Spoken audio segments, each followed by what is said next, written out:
blabbering and I loved cracking bad jokes, like really bad jokes. So I thought, why not get into a profession that would actually pay me for those bad jokes? And hence, I got into advertising. I remember cracking some really, really fun lines. For example, pharmacy far nahi.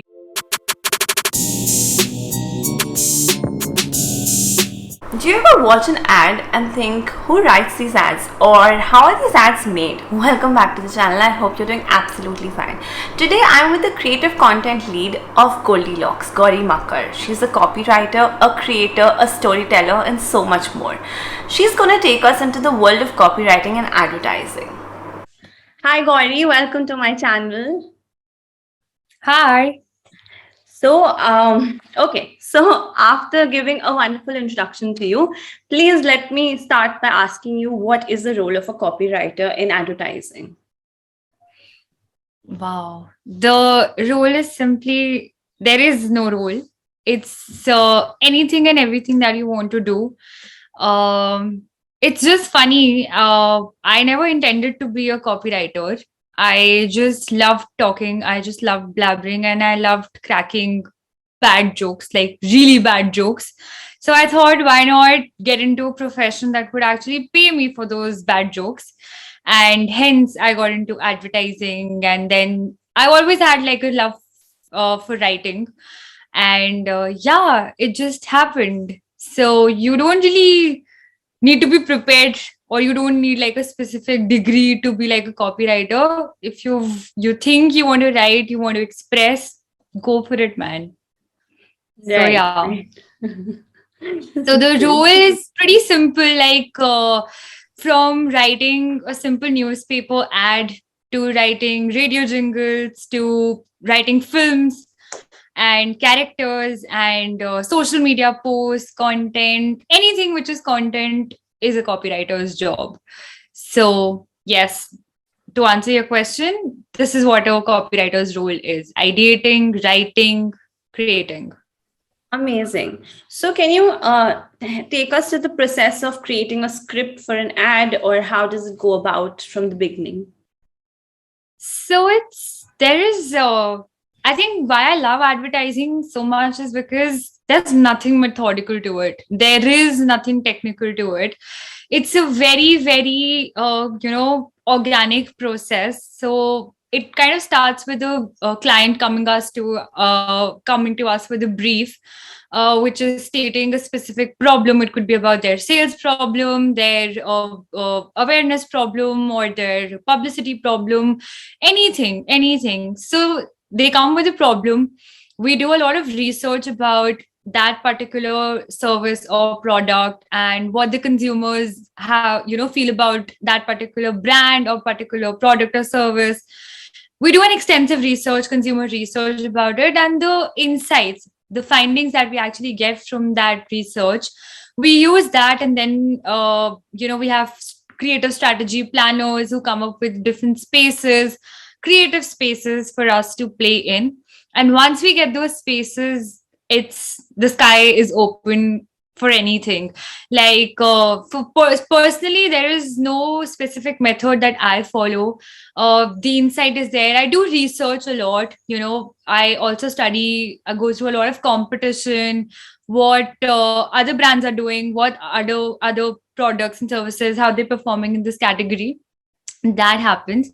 So the process is very, very natural. Like, you think about things, you watch stuff. I watch a lot of movies.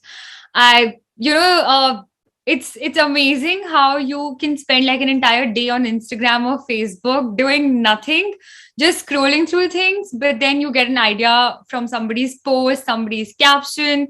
So it's all very organic. You're reading a book, you open any random page, you put a finger on a word and you get an idea from that.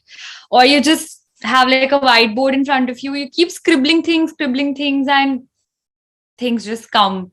So there is no particular method of, this is how it happens. And once an idea is there, once a thought is there, you automatically just start writing, developing a script.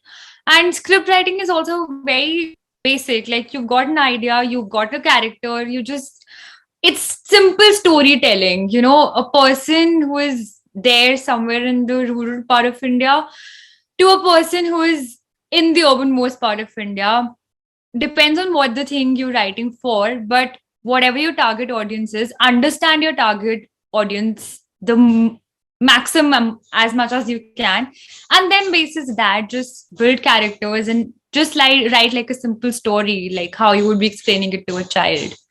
So Right. yeah. That's quite interesting. Okay, so I want to ask you something that I have also noticed. How Mhm. have ads changed over the years, and what are expectations that brands have from advertising agencies to create something for them? Very interesting question. So,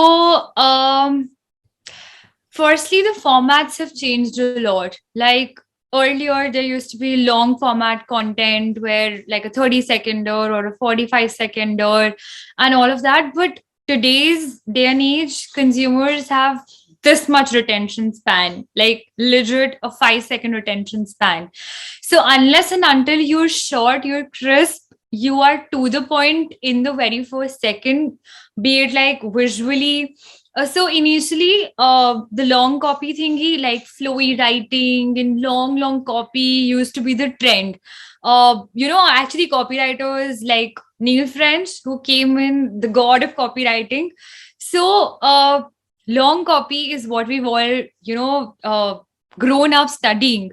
But with the onset of social media getting so intrinsic in our lives, and with, you know, 3 seconds and you scroll to the next post, 6 seconds and you literally want to skip the ad like right away. So you just have 5 seconds, 6 seconds, 3 seconds in some cases to make an impact. So this is something that, has pushed creative people to think really out of the box in terms of one word. Like for example, very recently Mercedes had an ad about their RPM, their engine, something which is so technical, but you just go show a speedometer zooming from 0 to 60 in 1 second, and that's it. You've hit home. That's what you want to tell people.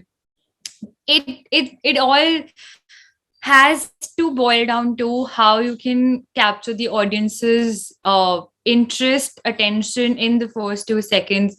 Earlier, people used to take a lot of time. There was a lot of freedom of storytelling. But now, over the period of time, you have to be very quick in the message delivery, which in some cases also, has kind of impacted creativity in the sense that now it's not just a creative business, it's becoming more like a number driven business more than like a creativity driven business. So that is a little sad. But then there are also brands like a Dunzo or Cred or Zomato, who kind of bring, reinstill your trust in advertising that no, creativity is still not dead. People just don't want to go after numbers and big brand logos and all of that. It's fine. You want to have fun once in a while. Such ads come and you go like, yeah. So there is definitely a change in the formats. Definitely in the change in the way brands are talking to people. Earlier, you could just come and just sell your product and go away, and people would like your ad, your communication, they would buy it, or they don't like it, they won't buy it. But nowadays, brands really need to have a stand. They really need to have a voice, and it's very important to work for causes, to stand for causes, to take a philosophy and actually extend it. You can't really just be selling a product and service just like that. You have to tell the consumer how better their lives can be with that. So I think those things, as and when consumers are becoming sensitive, brands are also becoming more sensitive about what and how they want to be seen. So that again is a very major shift from how traditionally advertising used to happen and what it is now. Are So there it's any touch interesting. points that you focus on while creating an ad? Absolutely. So depending upon what kind of a brief we have, so if it's an IMC, which is integrated media campaign in our technical language, if it's an IMC brief, then any screen that you're exposed to becomes our touch point. For example, your social media screens are a touch point, your newspapers, pamphlets, outdoor billboards, TV screens, YouTube pre-rolls, anything and everything, even trees. We don't even trees and leaves nowadays, and they become a touch point for us. So yeah, I mean, as many screens that you wake up in the morning, you open your eyes, you have your phone in front of you, that's your screen. You go out, uh, uh your washroom, your the products that you use, all of them are screens to you. So every screen becomes like a touch point. So sky, again, as I said, sky is the limit. So yeah, but the traditional ones, if you ask, are radio, TV, digital media, all platforms in digital media, newspapers and magazines. These are the traditional ones. So yes. Okay, coming on a lighter note, take us through some of your favorite ads that you worked on, and yeah, tell us more about that. So it's been 5 years that I'm working now, and I have fortunately had an opportunity to work with some of the biggest brands, from Mazda, Minute Maid, to Apple, to Google, and housing.com, Amazon Prime Video. So all of those brands, but the most fun that I had working on was Google and housing.com. Both of them were very, very different. Housing.com becomes my personal favorite because my scripts got shot with Vicky Kaushal and Kiara Advani. So me and my team. So we were super happy. I was a happy puppy on the sets. So that was that. And it just gives you a lot of joy that, something that was just some words on a word doc really translating into something that people like. So this campaign was about Ghar Dhoondna Koi Inse Seekhe. And the whole campaign was pegged on how women play a very important role in kind of shortlisting the locality where they want to live, what they want to have around them, proximity to basic essentials and all of that. So all the groundwork, just like everything else in life, women do, and they just serve it to the male counterparts and their partners. So that was the campaign that Sara Kam, the woman, has done. All the guy has to do is just, go, pay, click. Now, so even we do that also. Girls also do that. So gold par, go for that. But yeah, so it was Kiara Advani being the over smart one in the series, and Vicky Kaushal was playing this goofy character of a husband, like a newlywed. So that on those scripts, I really had a lot of fun working, creating mostly. And the other one, so this was all fun, humorous scripts. The other thing which always pushed me to do better, think better, it was Google. So I worked on Google Assistant, and I worked on Google Finance, and I worked on Google Discover. So all three briefs, all three products demanded very, very different campaigns. And like housing.com was kind of niche, which was urban and very urban, SEC A plus or B and above. Google made me massy. Like I was in this cocoon of mine, but it literally pushed me to go on the ground, get a reality check, talk to people who aren't as privileged. And you know how a simple voice command, which just comes, by the way, like, yeah, it's just voice assistant. But for somebody who is selling mangoes on the road, empowering him with a voice command, somebody listens to me, understands my commands. That was something, creating a campaign on that was something very, very close to me. And Yeah, I mean, the kind of communication, simple, very simple communication, but insightful, impactful, like studying people's behaviors, how much time they spend on, Google, how they interact with this product. Because in this day and age, anything you want in this world, you, from a relationship advice to how to get over a breakup to how to save the world or how to save a war, save people from war, anything and everything is on Google. It's become a part of us, not just our lives, but a part of us. So, yeah, working on those campaigns, creating content, creating films, writing outdoors. So I remember we did this very interesting outdoor campaign of Near Me, and which was about sweet shop near me, parlor near me, studios near me, gyms near me. And I remember cracking some really, really fun lines. For example, pharmacy far nahi. So, stuff like that.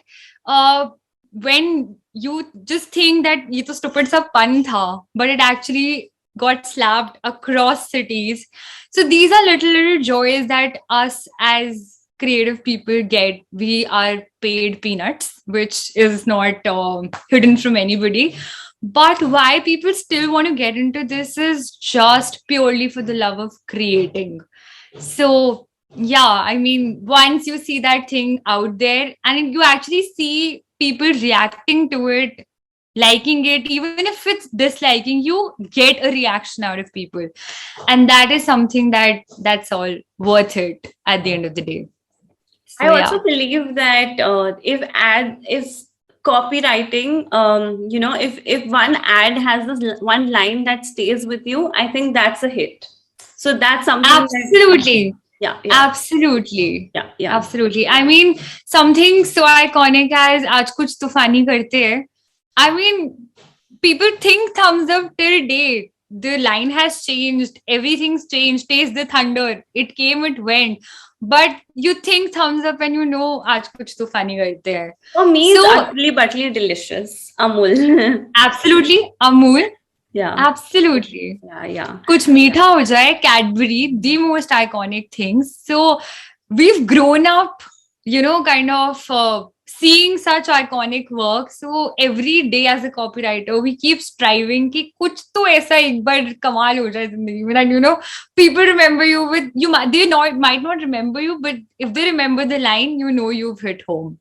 Yeah, So yeah. absolutely. That's damn exciting. And from that, I have to bring this question, like something that also, I keep thinking about how time consuming is creating your job, firstly, and how do you explain your friends and family this? Because I know for a fact, and we've been talking about this, that you put in 15 to 20 hours a day for sure. And of course, then finally there's this one day when you have to, like, you're like, okay, I need a break now. So tell me more about that. My God, I'm just checking you've pressed the wrong nerve right here. But yeah, I mean, see, I wouldn't just say this about copywriting, but I mean, advertising. Any creative job demands you to be on your feet 24/7 because you never know when an idea strikes you. So technically, your brain never stops working, right? Because you see something, you think about it. You have a brief, you think about it. So, work hours are crazy.